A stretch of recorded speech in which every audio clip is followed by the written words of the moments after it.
like to begin just by telling us about how you came to put the book together and what was Yeah. Yeah, the book was an idea that I had because I was my dad's carer for 7 years. And I thought I'd read quite a few books that were just by one person about how they were caring for somebody, people like Kate Moss, who appeared on the Share and Learn session recently, and Sam Mills and others. And there were two things that struck me, was that most of these books were by one person about one particular caring situation, and that most of them were by women. And that there weren't many men who were writing about being a carer, and probably because most carers are women, but I think 42% are men too, and men just don't write about this sort of thing. It's something we tend to bottle up. But I wanted to have a book that was by a variety of people, giving a kaleidoscope of caring situations and different diseases and different relationships and different perspectives, basically. So in one instance, there's a daughter writing about how her father cared for her mother. And as a child, she watched this, and this was normal because that's all she'd ever seen. And in retrospect, now that her mother and her father have passed away, she can look at the situation and realize how unique it was. That's Kate Levy writing about her parents, Michael Levy, and the distinguished writer Bridget Brophy, and how difficult that was in their marriage. So that was a very interesting contribution, and especially for literary scholars, people like Iris Murdoch were associated with that family, and so it has a lot of literary resonance. But I also wanted to include ordinary people who are so ordinary that they didn't want to be identified. So we have two anonymous contributors who wrote relatively short passages about what it was like. One cared for his brother who had cancer in Italy, and his brother didn't want to have chemotherapy, so his carer respected that, and he decided that his brother needed to maintain his agency and make his own decisions, and he nevertheless helped him right the way through. And another chap who looked after his mum, who he didn't realize how ill she was, because she just kept going, and then suddenly she took a turn for the worse, and how he was devastated by that. But the book isn't just about devastating situations, it's also about happy situations, redemptive situations, joyful situations. So that Susan Hampshire describes her great satisfaction and joy caring for her husband, Eddie Kolakundis, and how even when she was caring for him single-handedly during the pandemic, she had this tremendous sense that he was participating in his life in a way that he wouldn't have been if she hadn't been there, and that gave her a great sense of joy. So it's an uplifting book. It's not just about emptying commodes, which is what the cover might suggest. It's about the things that we do as carers that make us happy and motivate us to carry on. And hopefully that comes across. And in my introduction, I've just written that caring is hard work, but it can be satisfying to help someone who really needs you. Carers do a difficult, dreary, and often unpleasant job as best we can. We may not be noticed. Perhaps no one will know the elves made the shoes. We rarely receive thanks from those who benefit. What carers often don't tell you is what it's like, or how we cope, or what happens to us afterwards. This book aims to fill in some of those gaps. Above all, it is intended to dignify carers and those they care for. We want to encourage others to undertake the role of a carer, so it is a less daunting prospect. Society needs family carers and will need even more of us in the future. So that's what this book is about.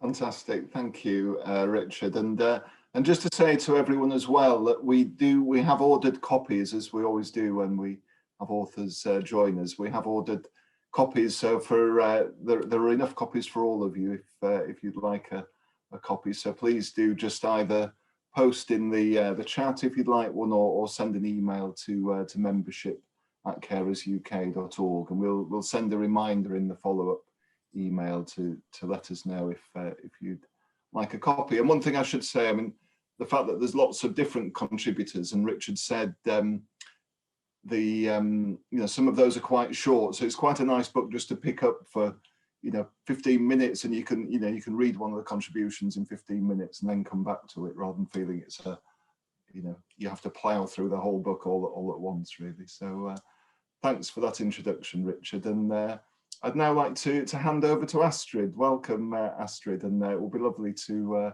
hear you reading from the chapter that you wrote now.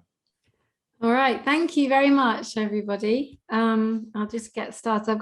I was asked to pick 2 extracts from my book. So I'm going to attempt to read the 2 in the time allotted.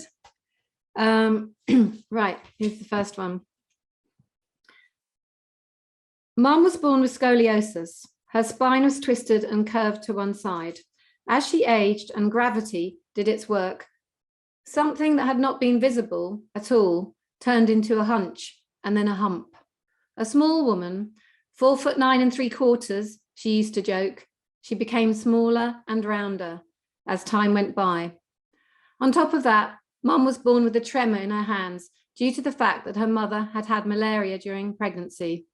So at 76, a short walk didn't just leave her breathless, it felt dangerous. In a world where everyone else seemed to be getting younger, 60 is the new 40, my mother was definitely old, unlike her neighbour, a retired actor of the same age, who went to the gym regularly, wrote novels and looked 20 years younger. Mum had surrendered. The shopping was now my job, and if she went to a local restaurant for lunch, she needed someone to hold her arm. So this was the new normal for me and Mum for a short while. In the spring of 2011, Mum had a bad chest infection for several weeks. She got over it, but she wasn't the same. She retreated into a shell. She didn't want to go out anywhere. She only felt safe at home. She was housebound. It was my turn to panic. I made a list of everything I was doing for her, as well as the shopping. This included cleaning, bills, household finance, personal finance, organising doctor and hospital appointments, fingernail and toenail clipping. It wasn't a straightforward list. I'd fired the cleaner who used to come once a week and charged a large amount of money for waving a duster around and vacuuming the middle of the room. Mum was on a reduced pension as my father, whom she'd run a business with, hadn't paid full national insurance contributions for her. So I applied and got pension credit for her and a council tax rebate. I also had to cancel half a dozen insurance direct debits on the TV, which was from the 1970s and worth about £10, and on Sky TV, which she had cancelled 10 years previously. My mother has no boundaries. She's a people pleaser and a Christian universalist, always presuming the best in people, particularly strangers. So she was and still is prime fodder for cold callers. In the end, I had to take her bank cards and bank statements away from her, as she would give out her details to anyone who asked her on the phone. She hated this loss of independence, but it was either that or the loss of her bank balance. To this day, I'm still dealing with very persistent criminals who phone up every other day and switch scams every 6 months, such as, give us £50 for a cold call barring service, the irony, or pretending to be Amazon and claiming that her account has been used fraudulently and she needs to pay £600. By the way, it's my account and the landline phone number isn't on it. Anyway, I emailed the list to my siblings. I felt I needed support with Mum. Their response was, so what? What is your problem? You left home first. We've looked after her, put up with her for a long time, and you haven't. It's your turn. You're getting to live in Chiswick. You should count yourself lucky. I realised that they had been caring for her all that time after I left home at 18. Mum needed emotional and practical support back then too, of course. I made a tactical retreat and began gentle negotiations. I got a commitment from one of them that they would stay with Mum when I wanted to go out with friends or away to visit outside of London on short seaside holidays, so I could get breaks with my son and some freedom. Okay, that's the first extract. I'll move to the next extract now. Right, Later, a walker came into our lives, along with a commode and a hospital bed. That was after my mum had fallen over several times in 2014. The final time resulted in her being so badly bruised that although I managed to get her back onto the sofa bed on which she slept, the next day she was in so much pain she couldn't get up. She refused to budge, lying on her side for several hours. I called 999. The paramedics were amazing, very gentle with her and patient, eventually using a hoist to get her into an ambulance. After various tests, moving around Chelsea and Westminster Hospital on a trolley, my mother was admitted. She was in the hospital for 3 weeks. She was now 80 years old. We were entering a new phase of our care relationship. She might die, I remember my brother saying. It did seem like it in the intensity of the experience, but she wasn't dying. He was just about to move to Thailand for work, so I think that heightened the situation even more for him. I found out what palliative care was while Mum was in hospital. That is looking after someone who's dying. And I found out that Mum didn't need it. As it turned out, she needed social care. I was telephoned at the hospital by an extremely jolly and efficient social worker from Hounslow Council called Jamie, who chatted to me about a care plan for Mum. Later, I came to understand that Jamie was an exception among social workers who, on the whole, in my experience, are overworked and only want to talk to you when they have to review a review form to fill in. At the time my mother was in hospital, I was privately fostering my American goddaughter, Alex, for her grandmother. Alex's mother was a long-term friend who had died of cancer several years previously. The collective sibling consensus was that someone needed to stay overnight at the hospital due to my mum's night panics. My brother did a couple of nights. I ended up doing 5 nights. My sister Ingrid and my brother took turns to look after my dependents at home. My sister Karen visited during the day, and my sister Thurl, who was in Somerset, came along as soon as she could. But by that time, Mum was out of intensive care and on the general ward. The nurses said no more to anyone sleeping, or rather attempting to sleep, in an armchair next to her bed.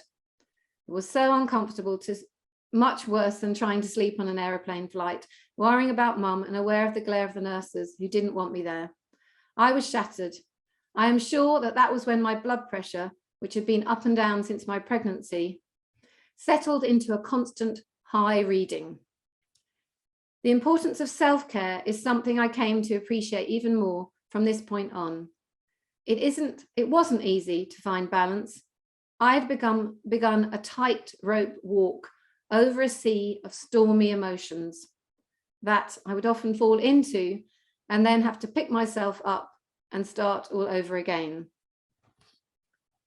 The doctors were unsure as to why my mum had fallen. I thought it was a combination of her scoliosis and her habitual consumption of a sundowner or two, the South African version of a nightcap. In Mum's case, a whiskey and Coke. The medical profession didn't have an opinion. It was almost as if they were afraid to use the words alcohol dependent. They knew everything it wasn't. It wasn't her balance, her back, or her heart, but the ongoing tests meant that they kept her in there until they were sure they didn't know anything. I'll finish it there. Thank you all for listening. Fantastic. Thank you, Astrid. Just did a couple of short readings, gave a real insight into your caring role there. And I was seeing the first reading that you gave, and you talked about the kind of scam phone calls, which I imagine must be quite familiar to quite a few people. And we did actually do a session on cybercrime a couple of months ago with we have a partnership with Barclays, and one of their volunteers did a session on cybercrime. And was there anything you would share, any tips you would share with the other carers here on what you can do to combat that? Well, there is a free service that BT offer where you can, and I use this, where you can bar up to 10 numbers. That helps unless they're really clever criminals who they tend to swap their numbers around all the time. So you end up you know, having a lot more than 10 that you have to bar. But I did think that was useful. You know, not just for cold callers, but sometimes perhaps, you know, friends or families like her ex-husband would sometimes call up and give her a hard time for no reason. So my dad. So that was helpful. Otherwise, I found it quite perplexing and difficult. I still find it difficult. You know, she still gets calls. The only way I could manage it, as I say, was to take away anything from her that would allow her to give them information that they were after. So, but they still persist. I did once, actually, I didn't write about this, managed to get a number for a head office of these people that kept phoning up saying they were going to do this cold calling barring service for £50. I don't know if it was a month or a year, but it was some ridiculous sum. And I spoke to who sounded like very cool, calculated kind of Del Boy type in the London office, who were apologizing and saying, oh, yeah, we're sorting out our call center. Yeah, you shouldn't be getting these sort of continual calls. And I remember a couple of weeks later, I tried them again when we're still getting the calls and the number was discontinued. So yeah, I don't have any practical tips apart from the BT service. Yeah, I found it really difficult, as I feel like it's something that isn't talked about that much. I tried to get some interest, you know, from, like, you know, sometimes they talk about these things on breakfast TV. I sort of went onto social media and their webpage, you know, but no, they didn't pick it up. So I don't know. To hand over to Richard. So Richard, it'd be lovely if we could hear your extract now.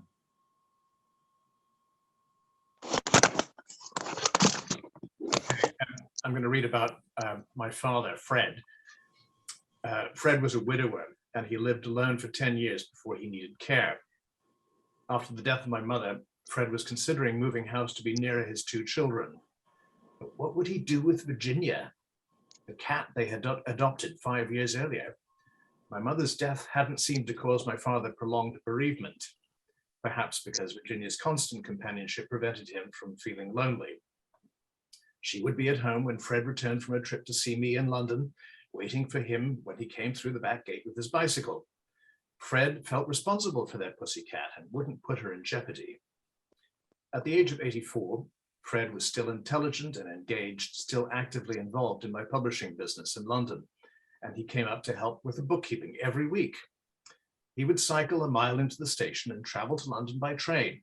In my office behind Trafalgar Square, Fred carried on manual bookkeeping and the uniform consistency of his architect's legible longhand script.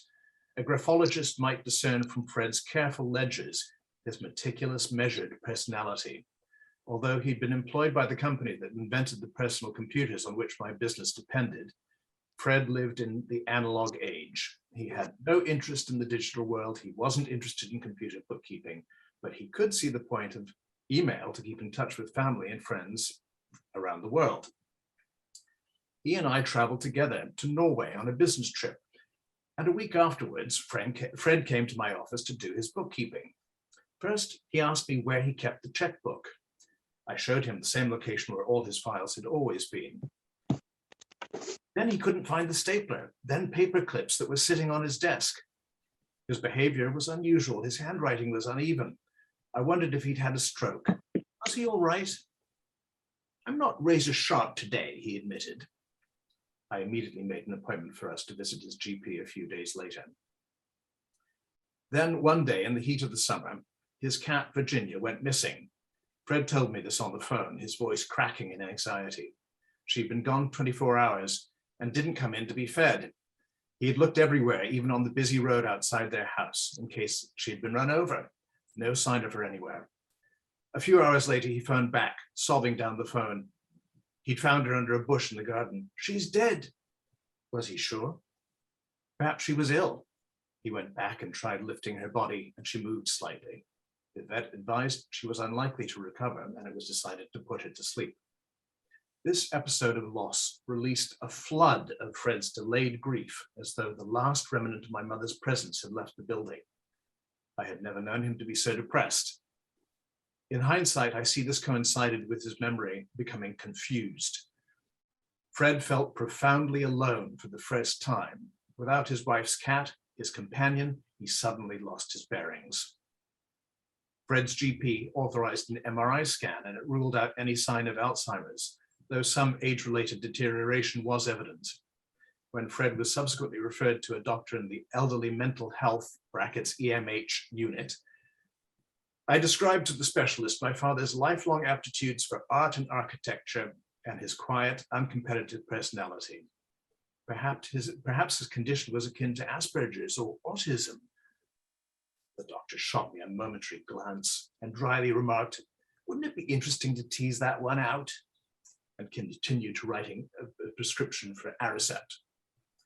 Time pressure on any EMH specialist precludes diagnosis of the nuances of cognitive impairment. Although the doctor deemed that he still retained full mental capacity in the legal sense, he quickly scrawled Fred's prescription for medication that he would take forever.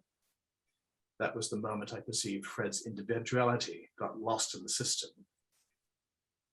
He was now just one unit on a conveyor belt that gradually drains the elderly of their free will, divests them of personality, and transports these uniform objects slowly to the grave.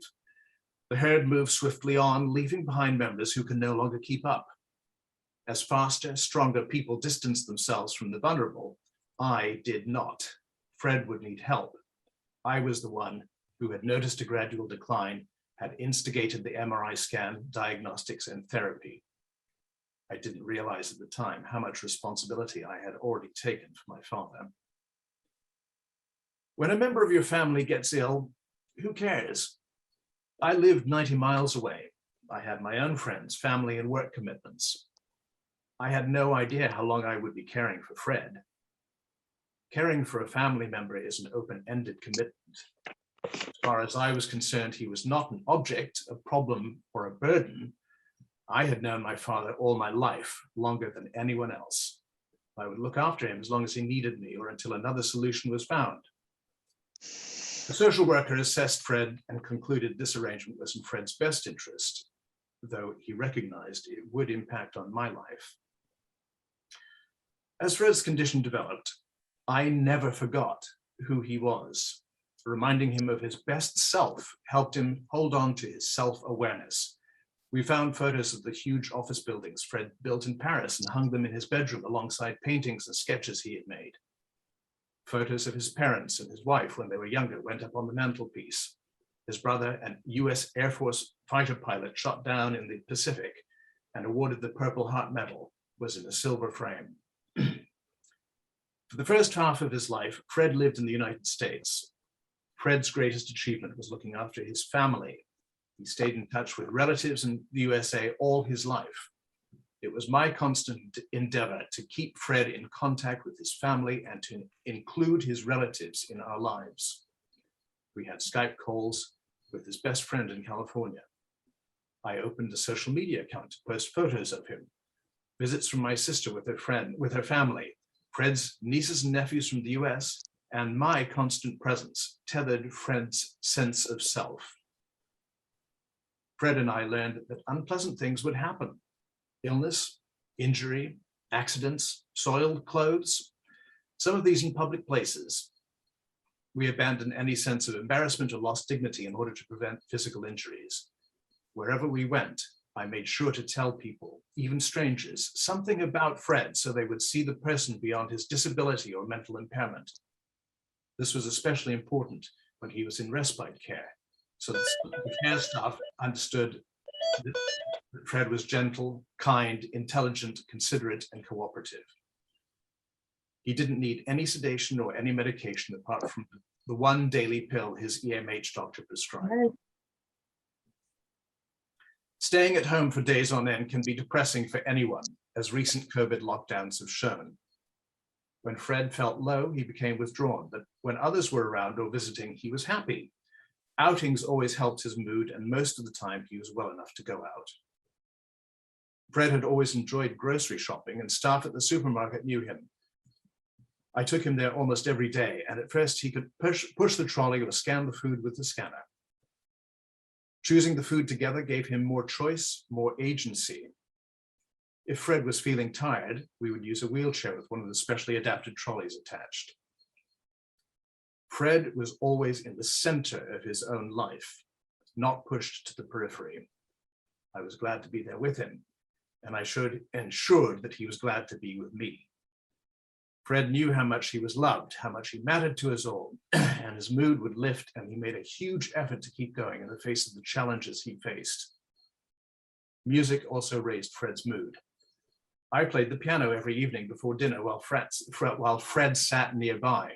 All I could play was simple pieces, but found Fred singing along with the words as I played A Bicycle Built for Two. As I played, Fred would relax, and so would I. Most of all, Fred enjoyed sleeping in his own bed. Waking up made him anxious. Sometimes he didn't want to get up. I put a clock radio on his bedside table so he would gently wake up to a soothing, familiar CD to lift his morning mood. I took Fred to the toilet and changed his diapers at least 4 times each day. I knew he couldn't be rushed and would sit outside the bathroom. Once, when I was waiting patiently in the hallway until he had finished, I heard him fall. He'd fallen asleep on the toilet. A support frame around the toilet would prop him up on either side, but he slumped forward and fell off, cutting his forehead on the bathtub. He was bleeding profusely, so an ambulance took us to A&E for stitches. Blood makes some people panic. During long days and nights, you're alone with someone who requires so much effort, time, love, and attention. He was unable to give so little back. You can feel like solitary confinement. Single parents can feel this way, but now the roles were reversed, and I was looking after one of mine. The most difficult part about caring is not the injuries or the waste matter, but the loneliness. I wasn't being paid to care for Fred, and I had almost no time to work in my business. But I was willing to take Fred out for walks, lift him in and out of the shower, and wait for him while he used the toilet at his own pace. Had I been under contract, I could have done none of these things, nor could I have been on duty for the 112-hour-week shifts without a break. Why had I taken responsibility for Fred? I knew he would not be around much longer. And I wanted to hang on to him as long as possible. I knew the alternative would be for Fred to sell his house to pay for residential care. That would make him miserable. I wanted to make him happy.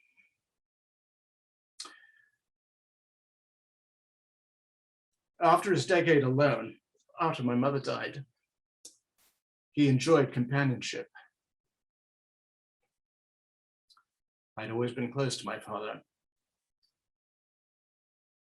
I knew I had to help him. No one else would. Thank you for listening. Thank you so much, Richard, for that really engaging reading, and really made me realize, what a pleasure it is really to just sit back and be read to as well, and a really moving story of looking after Fred. And